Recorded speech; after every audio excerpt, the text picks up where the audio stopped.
اب میں اللہ کا نام لے کر ایک بہت ہی سینسٹیو ایشو کی طرف آ رہا ہوں، اسلام کا معاشی نظام، خلافت میں اس کی کیا شکل ہوگی۔ پہلے میں چاہتا ہوں کہ چند تضادات جو بظاہر نظر آتے ہیں پہلے ان کو ہم نوٹ کر لیں اور پھر سوچیں ہاؤ ٹو ریزالو them۔ دیکھیے، ایک طرف قرآن کہتا ہے یسألونک ماذا ينفقون قل العفو،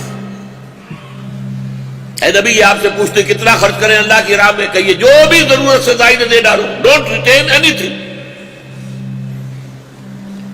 دوسری طرف وراثت کا حکم بھی آ رہا ہے، تو وراثت ہوگی کس چیز پر جبکہ کچھ بھی نہیں ہوگا۔ زکوٰۃ کا حکم بھی آ رہا ہے، زکوٰۃ ہوگی کس شے پر کہ جبکہ کوئی شے انسان ریٹین کرے گا ہی نہیں۔ بظاہر تضاد ہے یا نہیں؟ اور میں جب یہ کہا کرتا ہوں تو لوگ چونک جاتے ہیں کہ حضور نے ساری عمر زکوٰۃ نہیں دی، حالانکہ زکوٰۃ تو رکن ہے اسلام کا۔ بھائی زکوٰۃ فرض ہوگی اگر کچھ پیسہ آپ کے پاس ہے، جمع کیا ہے اور وہ نصاب کی حد سے اوپر ہے، تب آپ پر زکوٰۃ لازم آئے گی نا، ورنہ زکوٰۃ فرض ہی نہیں۔ سورج نصف النہار پر اگر کھڑا ہو جائے، وہ ڈھل کے نہ نیچے کو نہ اترے مغرب کی طرف، تو ظہر کی نماز کا وقت آئے گا ہی نہیں، ظہر فرض ہوگی ہی نہیں۔ وہ تو اقم الصلاۃ لدلوک الشمس الی غسق اللیل وقرآن الفجر۔ تو اس اعتبار سے ایک بظاہر تضاد ہے۔ یسألونک ماذا ينفقون قل العفو، اور دوسری طرف یہ کہ وراثت لازماً تقسیم کرو، مما قل منہ او کثر، زیادہ ہو یا کم ہو، فریضۃ من اللہ، یہ فرض ہے اللہ کی طرف سے۔ اسی کی ایک صورت پیدا ہو گئی تھی حضرت ابو ذر غفاری رضی اللہ تعالی عنہ کے ایک مغالطے سے یا ایک غلو کی کیفیت جو ان میں پیدا ہو گئی۔ سورہ توبہ میں جب آیت نازل آئی کہ جو لوگ اپنے پاس سونا اور چاندی رکھتے ہیں، ان کو کنز بناتے ہیں، اللہ کی راہ میں خرچ نہیں کرتے، وہ سونا اور چاندی قیامت کے دن جہنم کی آگ پر تپا کر اور اس سے ان کو داغا جائے گا، ان کی پیشانیاں بھی، ان کے چہرے بھی، اور ان کی پیٹھیں بھی، اور ان کی پسلیاں بھی۔ وہ اس نتیجے پر پہنچے کہ سونا اور چاندی اپنے پاس ریٹین کرنا مطلقاً حرام ہے، جبکہ جو بھی اجماع تھا جس بات پر وہ یہ ہے کہ آپ اس میں سے زکوٰۃ دے دیں تو باقی مال آپ کا ہے، باقی مزید آپ خرچ کرنا چاہیے، آپ کی مرضی ہے۔ If you want to retain, you can retain it۔ لیکن حضرت ابو ذر غفاری رضی اللہ تعالیٰ عنہ نے اس شد و مت کے ساتھ اس کا پروپیگنڈا شروع کیا، اور وہ شخص نہایت مخلص، نہایت زاہد، یہ وہ صحابی ہیں جن کے بارے میں حضور نے فرمایا ہے من کان یسرہ ان ینظر الی زہد عیسیٰ فلینظر الی صاحب ابی ذر، کہ اگر کسی کی خواہش ہو کہ وہ اپنی آنکھوں سے حضرت عیسیٰ کا زہد دیکھے، کتنے زاہد تھے وہ، تو وہ میرے اس دوست، میرے اس بھائی ابو ذر کو دیکھ لے۔ زہد کا عالم یہ، لیکن وہ یہ کہ آدمی جتنا زاہد ہوتا ہے، جتنا مخلص ہوتا ہے، پھر اپنی رائے پر اتنا ہی مصر بھی ہو جاتا ہے۔ اس سے بڑا فتنہ اٹھ رہا تھا۔ پھر حضرت عثمان نے انہیں حکم دیا کہ آپ مدینہ چھوڑ کر باہر جا کر کہیں چلی جائیں۔ اسی ایگزائل میں ان کا انتقال ہوا۔ کہیں سیرا میں ایک جھونپڑی سی ڈال کر وہ رہتے تھے، ان کی اہلیہ تھی، اور جب آخری وقت آیا ہے تو رونے لگے۔ اہلیہ نے پوچھا کیوں رو رہے؟ کہا میں نے اپنے دوست سے سنا تھا، حضور کو وہ کہتے تھے میرا دوست خلیلی، میرے دوست نے یہ کہا تھا کہ لوگوں تم اپنے گرد سانپ بچھو جمع کر لو گے، یعنی دنیاوی ساز و سامان، سانپ بچھو۔ دیکھو میرے نزدیک بھی، میرے گرد بھی سانپ بچھو آ۔ ان کا کون سا سانپ اور کون سا بچھو یہاں آ گیا؟ دیکھو یہ دوا پڑا ہے کہ نہیں، چمٹا ہے کہ نہیں، یہ سانپ اور بچھو۔ اب کسی کی شدت احساس کا عالم یہ، لیکن اس کو لے اڑے ہمارے ہاں ایک دور میں کمیونسٹ، کیونکہ یہ بات ذرا ان کے نظریے کے اندر فٹ بیٹھتی تھی، اور ان کو پھر بہت اچھالا گیا، حالانکہ اس کی ریزولوشن کچھ اور ہے۔ اور وہ ریزولوشن کس طور سے ہوتی ہے اس کی؟ دیکھیے اسلام کے دو لیولز ہیں، ایک لیگل لیول ہے، فقہی سطح ہے، ایک ایمان اور احسان اور روحانیت کی سطح ہے. اکثر و بیشتر معاملات میں ان دونوں کے احکام ایک دوسرے سے متضاد ہوتے ہیں. مثال کے طور پر کسی شخص نے آپ کو تھپڑ مار دیا. اب آپ کے سامنے دو راستے ہیں.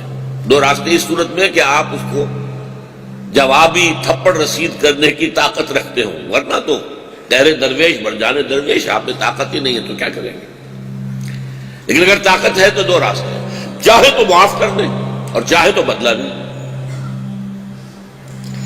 اپنے روحانی ترفع کے لیے معاف کر دینا بہتر ہے.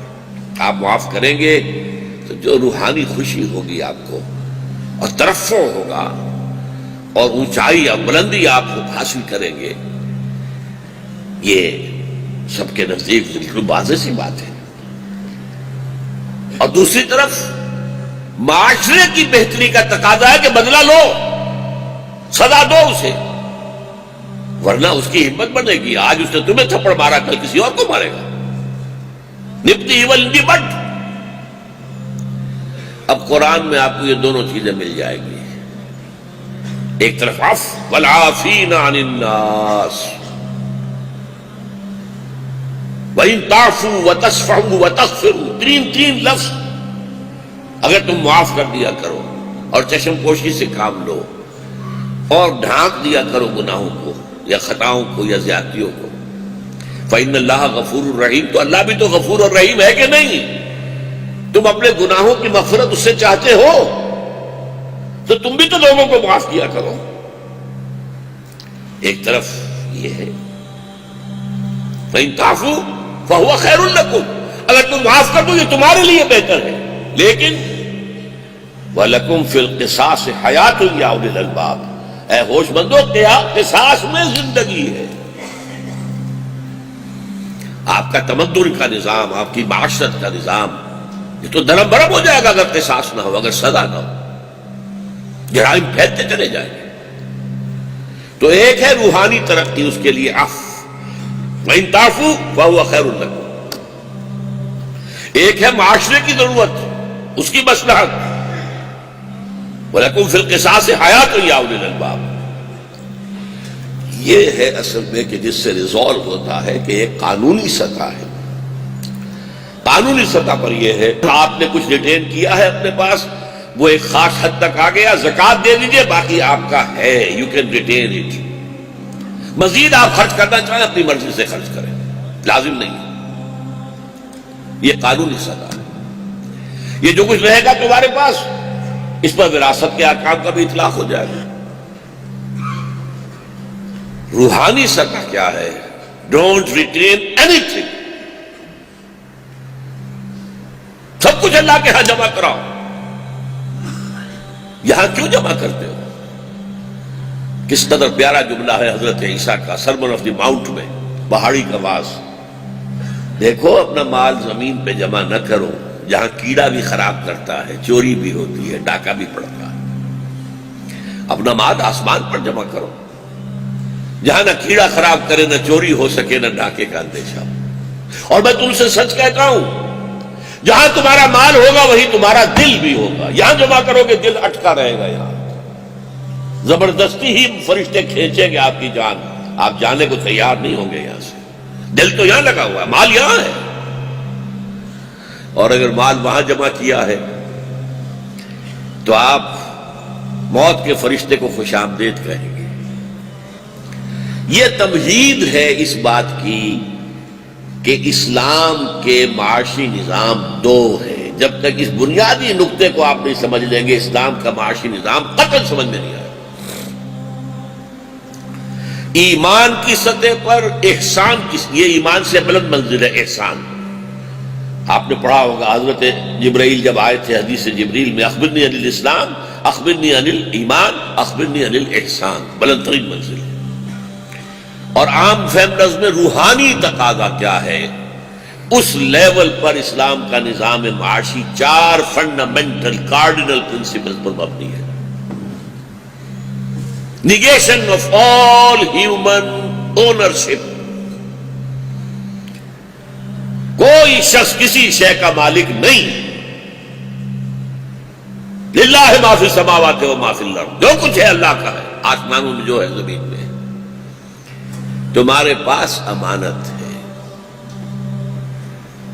جو کچھ ہے اللہ کا۔ ملکیت کی نفی، قطعاً ملکیت نہیں تمہاری۔ پہلی بات، ملکیت نہ انفرادی رہی نہ قومی رہی، نیشنلائزیشن کا بھی چکر ختم، وہ تو اللہ کا کی ملکیت ہے، ہماری تو ہے ہی نہیں، نہ قومی سطح پر نہ انفرادی سطح پر۔ نمبر دو، جو کچھ تم کماتے ہو، محنت کرتے ہو، چاہے وہ کھیت میں ہے، کارخانے میں ہے، دکان پر ہے، کلینک میں بیٹھ کر رہے ہیں، کوئی اپنی لا چیمبر میں بیٹھے ہوئے کر رہے ہیں، جو کچھ کر رہے ہو، واٹ ایور یو گیٹ، اسے آپ اپنی کمائی نہ سمجھیے گا، یہ اللہ کا فضل ہے۔ کسب کا لفظ قرآن مجید میں آتا ہے نیکی اور بدی کا کمانا۔ نیکی کمائی ہے، یہ کمائی ہے، بدی کمائی ہے، یہ بھی کمائی ہے۔ لہا ما کسبت وعلیہا ما اکتسبت، کسب کسے کہتے ہیں؟ صرف ایک جگہ کسب دنیا کی کمائی کے لیے بھی آیا ہے، سورہ بقرہ میں، لیکن قرآن میں اصل میں کسب کیا ہے؟ وہ تو نیکی یا بدی۔ اور جو کچھ تمہیں مل رہا ہے، چاہے ساری محنت تم نے کی ہے، ہل تم نے چلایا ہے، بیج تم نے ڈالا ہے، سیراب تم نے کیا ہے کھیت کو، پھر فصل کاٹی تم نے، لیکن جو کچھ ملے اسے فضل سمجھو۔ فضل کسے کہتے ہیں؟ جو شے بلا استحقاق ملے۔ آپ اگر کسی شخص کو اپنے ہاں ڈیلی ویجز پر رکھتے ہیں، 100 روپے اس کی ویج آپ کی مقرر ہوئی ہے، دن بھر آپ دیکھتے رہے ہیں اسے، اس نے بہت محنت سے کام کیا، یہ اس کا خیال نہیں کرتا تھا کہ کوئی سپروائزر دیکھ رہا ہو تو کام کرے ورنہ پھر ڈھیلا پڑ جائے، نہیں، وہ اپنی commitment, out of his own commitment وہ کام کرتا رہا ہے۔ تو شام کو آپ اسے 100 روپے دے کر، یہ تو اجرت ہے، اجر ہے، اور بھائی 10 روپے اور لے لو، یہ فضل ہے۔ وہ ڈیمانڈ نہیں کر سکتا آپ سے، ڈیمانڈ تو وہ 100 کر لے، لیکن یہ کہ اسے آپ اگر اضافی شے دیتے تو وہ فضل ہے۔ فضل سمجھو، اپنی کمائی نہ سمجھو۔ جب کوئی شخص اپنی کمائی سمجھتا ہے یہ قانونیت ہے، اوتیتہ علی علم عندی، یہ دولت میں نے اپنے علم اور فن اور اپنی صلاحیت و ذہانت سے کمائی ہے،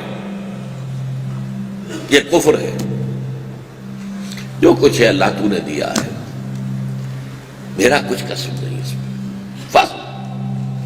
یہی لفظ آیا نا قرآن مجید میں جمعے کے حکم کے ضمن میں، فَإِذَا قُضِيَتِ الصَّلَاةُ فَانتَشِرُوا فِي الْأَرْضِ وَابْتَغُوا مِنْ فَضْلِ اللَّهِ، جب نماز ادا ہو جائے اب تم زمین میں منتشر ہو سکتے ہو اور جا کے اللہ کا فضل تلاش کرو۔ تلاش کرنا ہے فضل، آپ کو کوئی شے کریٹ نہیں کرنی ہے، وہ فضل تو ہے، اللہ کا فضل ہے، ملے گا۔ تیسرا، اس فضل میں سے تمہارا جائز حق صرف تمہاری ضروریات کی حد تک، باقی اللہ نے تمہارے مال میں شامل کر کے تمہارا امتحان لیا، یہ دوسروں کا مال ہے، تمہیں ٹیسٹ کر رہا ہے کہ تم یہ دوسروں کو اس کا مال حوالے کر کے اور فارغ ہو جاتے ہو بار امانت سے، یا اس کو اپنا مال بنا کر اپنے پاس جمع کرتے ہو۔ تمہارا جائز حق تمہاری ضروریات کی حد تک ہے، بس یہ سمجھیے کہ اسلامی نظریے کی سرپلس ویلیو ہے، وہ جو مارکسزم کی سرپلس ویلیو کچھ اور ہے، اور اسلامی نظریے کی سرپلس ویلیو کیا ہے؟ جو تمہاری ضرورت سے زائد درجہ ڈالو۔ یہ در حقیقت یہ دے ڈالنا یا غرباء کو، فقراء کو، مساکین کو، یتامہ کو، یعنی خیرات و صدقات میں دے دیا جائے، اور یا اللہ کی راہ میں انفاق ہے، جد و جہد ہے اللہ کے دین کی اشاعت کے لیے، اللہ کے دین کی اقامت کے لیے، اگر قتال کا مرحلہ ہے تو اسلحہ کی خرید کے لیے اعدوا لہن ما استطعتم من رباط الخیل۔ یہ 4 پرنسپلز ہیں، ملکیت تمہاری کچھ نہیں، یہ امانت چند روزہ نستماس، در حقیقت مالک ہر شے خدا سے، ملکیت نہ انفرادی نہ اجتماعی نہ قومی، جو تم کماؤ گے جو ملتا ہے وہ فضل ہے، تمہاری محنت کا نتیجہ نہیں ہے۔ اگر برعکس سوچو گے تو قانونیت کی طرف جاؤ گے، اور جو کچھ مل گیا اس میں تمہارا جائزہ تمہاری ضروریات ہے۔ اب یہ ضرور ہے کہ ضروریات آدمی کم سے کم کرتا جائے یا ضروریات بڑی زیادہ رکھے، یہ چونکہ والنٹری معاملہ ہے، یہ روحانیت کا تقاضا ہے، یہ کوئی قانون کا تقاضا نہیں ہے۔ باقی سارا دے ڈالو۔ 4 cardinal principles of the Islam، اور مکمل نظام ہے یہ، اور آپ کو معلوم ہے حضور صلی اللہ علیہ وسلم نے اس سطح پر زندگی گزاری ہے، اصحاب صفہ نے اس سطح پر زندگی گزاری ہے، اس کے علاوہ فقراء صحابہ، وہ چاہے حضرت ابو ذر غفاری ہو یا اور بہت سے صحابہ تھے، فقراء صحابہ کچھ نہیں رکھتے تھے، اور اس کے بعد اس سطح پر زندگی صوفیاء کرام نے گزاری، اور ان کی دعوت جو پھیلی ہے دلوں میں اتری، اس کی وجہ یہ تھی۔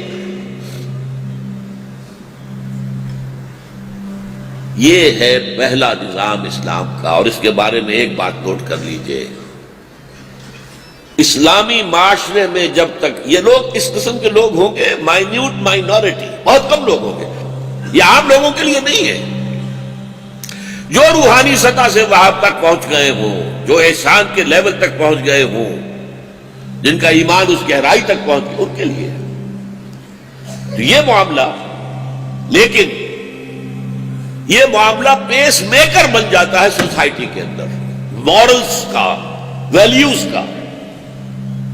ایک درویش بیٹھا ہوا ہے اور وہ اس لیول پر زندگی گزار رہا ہے، روٹی بھی کھا رہا ہے تو تھوڑے سے گرم پانی کے اندر نمک ڈال کے روٹی، سوکھی روٹی جو ہے نرم کر کے کھا رہا ہے۔ جو عزت اس شخص کی ہوگی اس معاشرے کے اندر، وہ کسی اور کی ہوگی؟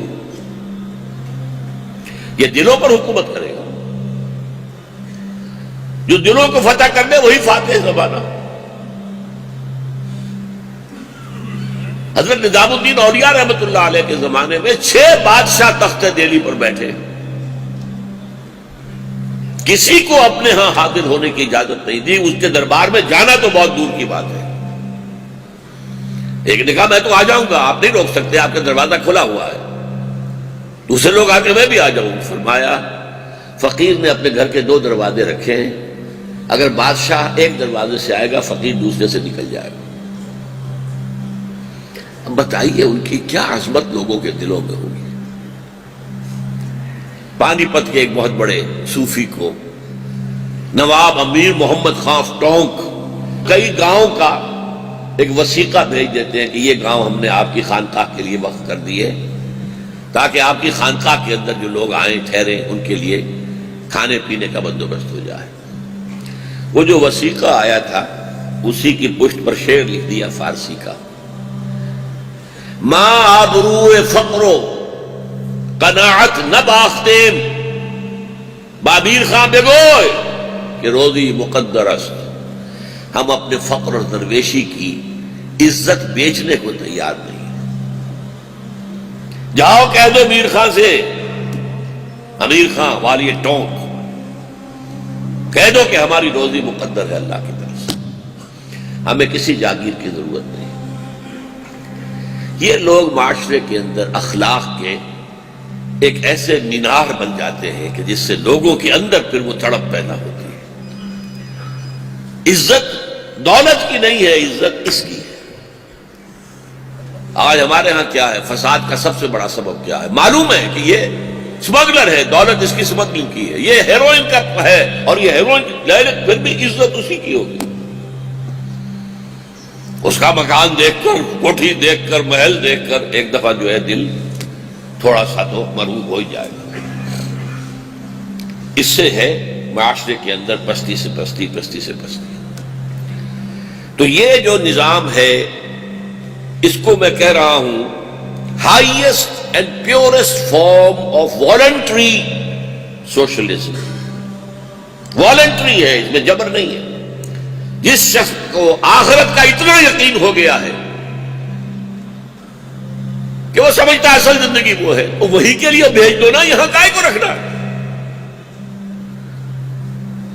اس کے بینک میں ڈپازٹ کرو، یہاں کام کر رہے ہو؟ ڈپازٹ کیا اور کل تمہاری روانگی ہو گئی، وہ تو پیچھے والے کیا کریں گے، گلچھرے اڑائیں گے یا کیا کریں گے، یا بینک اکاؤنٹ جو ہے وہ اگر کوئی اور آپریٹ کرنے کی پوزیشن میں نہیں ہے تو وہ بینکوں کی کمائی ہو گئی، چھٹی ہوئی، ختم ہوئی۔ کیا کیا تم نے؟ اچھا، اب میں پہلے یہ چاہتا ہوں، بلکہ مجھے پہلے یہ کہنا تھا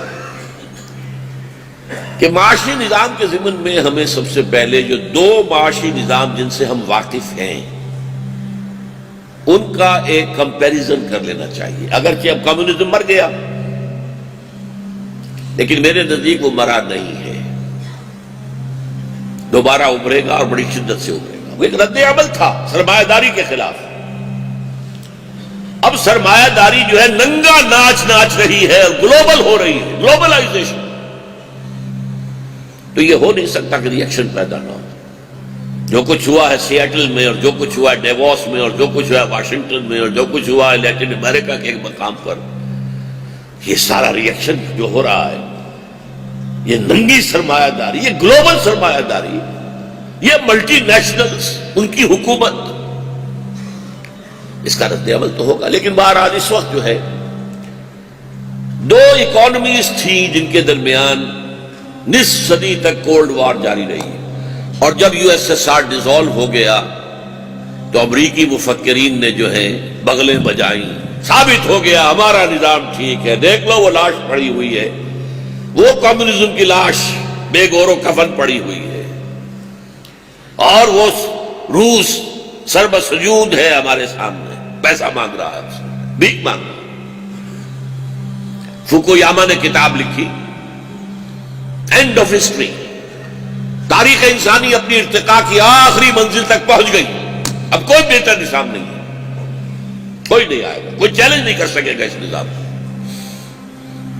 اگرچہ ہنٹنگٹن نے کہا کہ نہیں، ابھی کلیش آف سیویلائزیشنز ہوگا، ٹھیک ہے معاشی نظام کے اعتبار سے تم جو کہہ رہے ہیں وہ ٹھیک ہے، حالانکہ ٹھیک نہیں ہے، وہ میں اسے اختلاف کر رہا ہوں، ٹھیک نہیں ہے، اس کا ری ایکشن آئے گا۔ بہرحال ان دونوں نظاموں کا ذرا تقابلی مطالعہ کیجیے، اور یہ بات کہ وہ نظام فیل کیوں ہوا، یہ ہے جیت گیا، اس کی وجوہات کیا؟ دیکھیے، کمیونزم میں ذرائع پیداوار انفرادی ملکیت میں نہیں بلکہ قومی ملکیت میں، کیپٹلزم میں نہ صرف آرٹیکلز آف یوز آپ کی انفرادی ملکیت میں ہو سکتے ہیں، لیکن جو مینز آف پروڈکشن ہے، کارخانہ ہے، دکان ہے، فیکٹری ہے، کھیت ہے، یہ بھی آپ کی انفرادی ملکیت ہو سکتی ہے۔ اب اس سے فرق کیا پڑتا ہے؟ ایک انسان کی سرشت ہے، چاہے آپ اسے بیسر سیلف کہہ لیں، اس کے اندر ایک ہے سینس آف پوزیشن، چیز میری ہے تو میں اس کی حفاظت زیادہ کروں گا، میں اس کو بڑھاؤں گا، میں اس کے اندر ترقی چاہوں گا، میری ہے ہی نہیں تو مجھے کاہے کو ایکسٹرا لیبر کرنے کی ضرورت ہے۔ جو حشر ہمارے ہاں ہوا تھا نیشنلائزیشن آف انڈسٹری کے بعد، بیڑا غرق ہو گیا، کیوں کام کریں؟ اور سرکاری افسر بیٹھے ہوئے مینیجرز کی حیثیت سے، اگر مشین کو خراب ہو گئی ہو جائے گی، 2-4 دن کے اندر ٹھیک ہو جائے گی، وہ رات کو کھڑا ہو کر اور مستریوں کے سر پر جو ہے سوار ہو کر تو ٹھیک نہیں کرائے گا، مالک تو کھڑا رہے گا، سوار ہوگا، اسے پتا ہے کل لیبر تو آئے گی، اوور ہیڈ تو پڑ جائے گا مجھ پر، لیکن کوئی پروڈکشن نہیں ہوگی۔ اس کو کہتے ہیں پرائیویٹ اونرشپ، جس کے نتیجے میں انسینٹیو پیدا ہوتا ہے۔ وہاں محنت کا مادہ کم ہوتا چلا گیا اور یہاں کیپٹلزم میں محنت کا مادہ بڑھتا چلا گیا، ارن مور ورک مور۔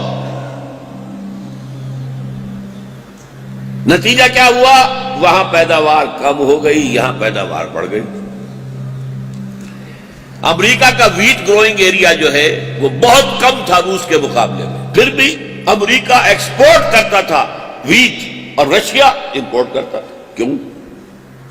کیوں زیادہ محنت کریں؟ انہیں تو ویج مل رہی ہے نا، اور وہاں جو کھیت کا مالک ہے، فارم ہے، اس کا ویسٹڈ انٹرسٹ ہے، اس کے اندر وہ اس کی جو ایک نفسیاتی جو ایک طلب ہے حیوانی لیول کی، میری شے، میری دولت، اس کو پورا کا پورا جو ہے اسے غذا مل رہی ہے۔ اچھا وہاں مقابلہ ختم، یہاں مقابلہ رہے گا، کمپٹیشن رہے گی۔ جب مقابلہ نہیں ہے تو چیزوں کا لیول، چیزوں کی کوالٹی نہیں بڑھے گی، پروڈکشن بھی کم اور کوالٹی بھی نہیں امپروو نہیں ہوگی۔ جہاں مقابلہ ہے پروڈکشن زیادہ ہوگی اور اس کے ساتھ ہی کوالٹی، میں بہتر سے بہتر بناؤں تاکہ میرا مال بکے۔ یہ ظاہر بات ہے کہ وہ جو انسینٹیو ہے ورک کا، اس کا یہ منطقی نتیجہ لازم نکلے گا۔ پھر وہاں تو ہے بیوروکریسی، بس فلاں جگہ پر تمہیں لگا دیا گیا ہے، اس میں ملازمت ہے، سروس کرو، اچھا کام کر رہے ہو تب بھی، نہیں کر رہے ہو تب بھی تمہاری سیلری مل جائے گی۔ ادھر کیا ہے؟ ہائر اینڈ فائر، جس کو چاہے رکھے، اگر مناسب کام نہیں کر رہا تو کوئی نوٹس بھی نہیں دینا، شام کو کہہ دیں گے جناب آپ کل سے تکلیف نہ کیجیے گا، یہ چیک لے جائیے اپنا۔ Hire and fire. اسی طریقے سے جسے آپ کہتے ہیں market forces, demand and supply, no controls, وہاں کنٹرول ہے، یہاں کوئی کنٹرول نہیں۔ اگر کسی کموڈٹی کی ڈیمانڈ گھٹ گئی ہے، سپلائی زیادہ ہے، قیمت گرے گی، اور اگر کسی کموڈٹی کی سپلائی کم ہو گئی ہے، ڈیمانڈ زیادہ، قیمت بڑھ جائے گی۔ لیٹ اٹ بی سو۔ یہ نیگیٹو پوائنٹس تھے کمیونزم کے اور پازیٹو پوائنٹس تھے کیپٹلزم کے۔ البتہ ایک پوائنٹ وہ ہے جو پازیٹو تھا کمیونزم میں اور جو نیگیٹو ہے کیپٹلزم۔ وہاں ہیوز اور ہیو ناٹس کے درمیان اتنا فرق نہیں ہے۔ میکسیمم جو رشیا کے اندر عام سپاہی اور جرنیل، ان کی تنخواہوں میں 1:30، اس سے زیادہ ریشو نہیں تھی۔ اور یہاں یہ ہے کہ ایک طرف دولت کے انبار ہیں، دولت مندوں کو پتہ نہیں ہے دولت ہماری کتنی ہے، 40 بلین کا ایک چیک لکھ کر دے سکتا ہے آدمی، لے جاؤ۔ اور دوسری طرف بھوک ہے، فاقہ ہے، گھیٹوس، جس کا سب سے بڑا آپ کو منظر نظر آتا ہے مینہٹن، جو سمجھئے کہ ان کا جو تہذیب کا، ان کی تجارت کا، اور یہ جو ٹاورز تھے اس کے جنوبی علاقے کے اندر، ورلڈ ٹریڈ ٹاورز۔ مینہٹن ایک جزیرہ ہے، کوئی 9 میل لمبا اور کہیں ذرا 2-3 میل چوڑا ہو جاتا ہے، کہیں آدھا میل ہی رہ جاتا ہے، بس اس طرح کا جزیرہ ہے۔ اس کے جنوبی علاقے میں دنیا بھر کی دولت جمع ہے، تمام بینک وہاں ہیں، وہی تھے وہ ٹریڈ سینٹر بھی۔ اور شمالی میں چلے جائیے، گھیٹوس ہے، وہاں پہ وہ جو افرو امریکنز کہلاتے ہیں، وہ سب ہیومن لیول پر زندگی گزار رہے ہیں، حیوانی سطح پر زندگی گزار رہے ہیں۔ دیکھ لیجئے، آپ کو سائملٹینیس کنٹراسٹ نظر آ جائے۔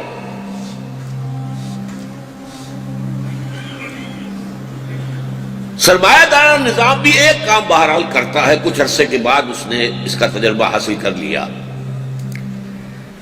جب آپ کی فری اکانومی ہوگی اور کمپٹیشن ہوگا، فری کمپٹیشن، تو کچھ آگے نکل جائیں گے، کچھ پیچھے رہ جائیں گے، ظاہر بات ہے۔ آپ اگر لوگوں میں دوڑ کر آتے ہیں اور وہ بندھے ہوئے آپس میں نہیں ہے تو کوئی آگے نکلے گا، کوئی پیچھے رہ جائے گا۔ اگر آپ چاہیں کہ دوڑیں بھی اور کوئی آگے پیچھے کا فرق نہ ہو تو پھر رسے سے باندھ دیں انہیں، پھر لیکن فری اکانومی میں تو ہوگا۔ اس کا نتیجہ کیا نکلتا ہے کہ کچھ اتنے ہیو ناٹس رہ جاتے ہیں پیچھے جو اب ان کے لیے پوٹینشیل خطرہ ہے۔ یہ خلیج جو ہے ہیوز اور ہیو ناٹس کے درمیان، یہ بھوکے بھیڑیے کہیں ہمارا پیٹ نہ پھاڑے، ہم پر حملہ آور نہ ہو جائے، یہ کھڑے نہ ہو جائیں، بغاوت نہ کر دیں، لہذا کچھ نہ کچھ سبسسٹنس لیول ان کو دو۔ اس کو کہتے ہیں انٹرنل مینجمنٹ آف کیپٹلزم، کیونکہ لازمی نتیجہ ہے کچھ پیچھے رہ جائیں گے کچھ آگے، تو کوئی فیڈ بیک ہونا چاہیے۔ سیکیورٹی، سوشل سیکیورٹی، جس میں ٹاپ پر اسکینڈینیوین کنٹریز ہیں، اس سے ذرا نیچے آئیے تو برطانیہ ہے، بہت اونچا لیول ہے وہاں بھی ویلفیئر کا یا سوشل سیکیورٹی کا۔ سب سے کم جو ہے وہ بھی امریکہ میں ہے، لیکن امریکہ میں بھی یہ ہے، آپ جا کے کہہ دیجئے میرے پاس جاب نہیں ہے اور میرے پاس مکان بھی نہیں ہے، آپ کا وظیفہ بھی مقرر ہو جائے گا، ایک چابی بھی دے دی جائے گی، جاؤ۔ یہ ہے فیڈ بیک، یہ ہے انٹرنل مینجمنٹ۔ کیونکہ کیپٹلزم میں لازماً یہ ہوگا کہ کچھ بھوکے رہ جائیں گے، کچھ بہت زیادہ والے ہوں گے، تو بہت زیادہ والے جو ہے اپنی سیلف پروٹیکشن کے لیے یہ کچھ نہ کچھ خیرات کا کھاتا جو ہے کھلا رکھیں گے۔ اسے کہتے ہیں انٹرنلی مینیجڈ کیپٹلزم۔ اب آپ آئیے، میں نے آپ کو بتا دیا کہ روحانی سطح پر اسلام کا نظام کمیونزم کے مشابہ ہے۔ کوئی ملکیت نہیں، ملکیت اللہ کی۔ جو کچھ تم نے کمایا فضل ہے، فضل میں تمہارا حصہ تمہاری ضرورت ہے، باقی دے ڈالو، اللہ کے بینک میں جمع کراؤ۔ لیکن اب سنیے، ایٹ دی لیگل لیول، فقہی سطح پر، قانونی سطح پر، اسلام کا معاشی نظام ایک کنٹرولڈ، الفاظ نوٹ کرتے ہیں، controlled and internally managed capitalism ہے۔ کیپٹلزم ہے، کیا مطلب؟ یو کین اون، قانونی سطح پر تو اونرشپ ہے، اگر اونرشپ نہ ہو تو وراثت کا آئے گی؟ اونرشپ تو ہے قانونی سطح پر، وہ سطح اور ہے، روحانی سطح اور ہے، اس کو تو اس وقت بھول جائیے۔ اب آئیے زمین پر، آن دی گراؤنڈ، تو پرائیویٹ اونرشپ بھی ہے، پرسنل اونرشپ، پرسنل انسینٹیو ہے، زیادہ کام کریں گے، زیادہ کریں گے، زیادہ کمائیں گے، ہمارا ہوگا۔ پھر اس کے اندر ہائر اینڈ فائر ہے، آپ جب چاہیں رکھیں کسی کو، آجر اور مستاجر یہ رشتہ جو ہے آزاد ہے۔ پھر اس میں ڈیمانڈ سپلائی، مارکیٹ فورسز کی کھلی اجازت ہے، کوئی کنٹرولز نہ کرو۔ کنٹرول سے کیا ہوتا ہے؟ بلیک کا معاملہ پیدا ہو جاتا ہے، کوئی فائدہ نہیں۔ ٹھیک ہے، اگر کوئی کموڈٹی کم ہو گئی ہے، whosoever can afford he should go and purchase، نہیں کر سکتے تو نہیں، گھر بیٹھو۔ یہ ساری چیزیں جس کی بنا پر کیپٹلزم جیتا اور جن کے مخالف چیزوں کی بنیاد پر کمیونزم ہار گیا، مر گیا، اسلام میں وہ سب ہے۔ پرائیویٹ اونرشپ ہے، پرسنل انسینٹیو ہے، کمپٹیشن ہے، اور ہائر اینڈ فائر ہے، ڈیمانڈ اینڈ سپلائی کے اصول کے مطابق معاملہ لے کر چلنا ہے۔ بیوروکریسی کا کنٹرول نہیں ہے، آپ کا اپنا مال ہے، آپ کام کرتے ہیں۔ اس کا نتیجہ یہ نکلتا ہے کہ اسلام کے اندر وہ سارے انسینٹیوز موجود ہیں، لیکن کنٹرول کرتا ہے اسلام لیگل لیول پر کہ یہ کیپٹل جو ہے یہ آکاش بیل کی طریقے سے پوری معیشت پر چھا نہ جائے۔ اب یہاں میں آپ کو سنانا چاہتا ہوں ایچ جی ویلز کا ایک قول۔ آپ کو معلوم ہے کہ دنیا میں پہلے تجارت ہوتی تھی بارٹر سسٹم۔ کسان کھیت میں کام کر رہا، گندم بوئی ہے، اس نے گندم جو ہے اگائی ہے، اور کرگے پر بیٹھا ہوا کوئی شخص ہے جو لاہا وہ کپڑا بن رہا ہے، اس نے کچھ دانے دے دیے، کپڑا لے لیا، نو کرنسی۔ رومن امپائر کے زمانے میں سب سے پہلے دنیا میں کرنسی کا تصور پیدا ہوا، سونا چاندی کی کرنسی۔ اس کو کہتا ہے جی ویلز، انسان نے جب سے کرنسی کا معاملہ شروع کیا اسے یہ اندازہ نہیں تھا کہ کتنی بڑی لعنت کا طوق اس نے اپنے گردن میں ڈال دیا۔ گندم آپ کتنی ہولڈنگ کریں گے،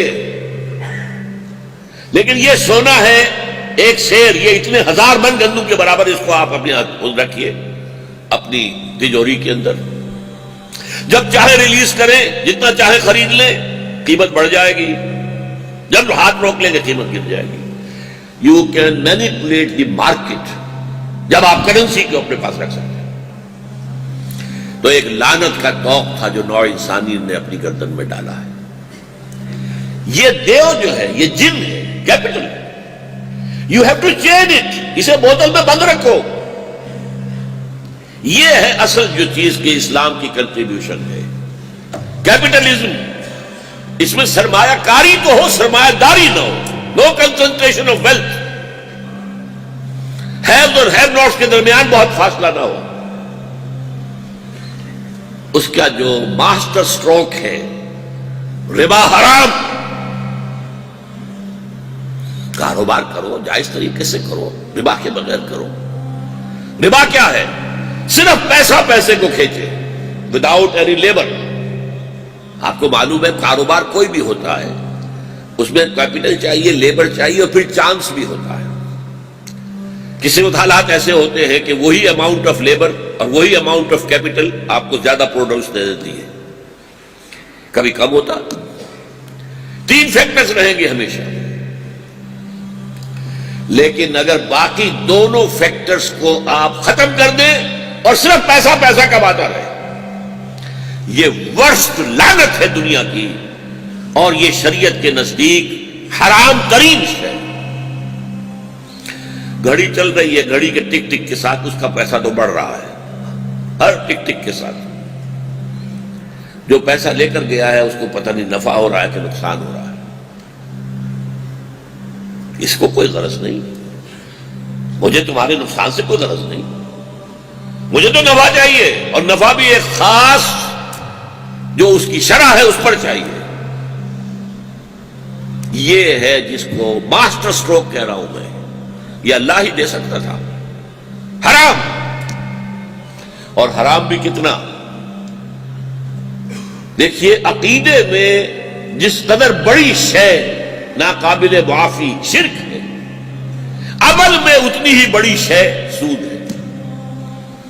زنا اتنی بڑی شے نہیں ہے، چوری اتنی بڑی شے نہیں ہے. سود جس پر اللہ اس کے رسول کی طرف سے اعلان جنگ ہے، کسی اور گناہ پر، کسی اور جرم پر یہ آیا ہے؟ یہ تو قرآن میں فاضلوا بحرب من اللہ ورسولہ. کان کھول کر سن لو، الٹیمیٹم ہے تمہارے خلاف اللہ اور اس کے رسول کا. اور حدیث میں آیا ہے الربا 70 حبا یا جزءا، سود کے گناہ کے 70 حصے ہیں یا جز ہیں، جن میں کچھ بڑے ہیں کچھ چھوٹے ہیں. ان 70 میں سب سے چھوٹا ایسروہا، 70 میں سب سے چھوٹا اس کے مساوی ہے ان ينكح الرجل امه، کہ کوئی شخص اپنی ماں کے ساتھ بدکاری کرے.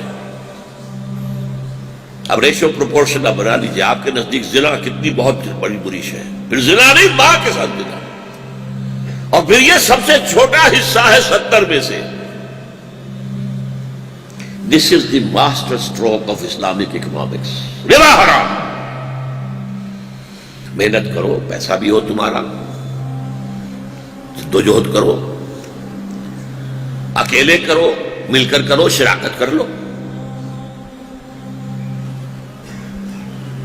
نفع نقصان تمہاری ذمہ داری ہے، بانٹو آپس میں، نفع بھی بانٹو، نقصان بھی بانٹ لو، بیئر کرو. اس میں آپ مل کر کام کریں، شراکت کریں، اکیلے کریں. It's up to you. اصول کیا ہے؟ مجرد پیسہ پیسے کو کھینچ رہا ہو، پیسہ پیسے کو کھینچتا ہے، یہ جو آپ کا محاورہ ہے. جس نے سود پر رقم دینی ہے وہ کوئی محنت اب نہیں کر رہا، اس میں کسی چانس کو وہ لینے کو تیار نہیں ہے. مجھے تو فکس ریٹ پر نفع دیتے رہو. اسی طریقے سے جوا، محض چانس پر جیتنا، نہ کوئی محنت نہیں اس میں، چانس. داؤ لگایا، پاؤ 12 ہو گئے، اور داؤ لگایا سب گیا، چانس. اس کو خمر اور میسر کو ساتھ لائیں. جس طرح شراب انسان کو شل کر دیتی ہے، پھر اس کے اندر محنت کا جذبہ نہیں رہتا. جوا شل کر دیتا ہے، محنت کیسے کرے؟ داؤ لگاؤ. چاہے اس میں مفلس ہو، قلاش ہو کر کپڑے تک بھی اپنے اتروا کے آدمی چلا جائے. ان دونوں چیزوں کو حرام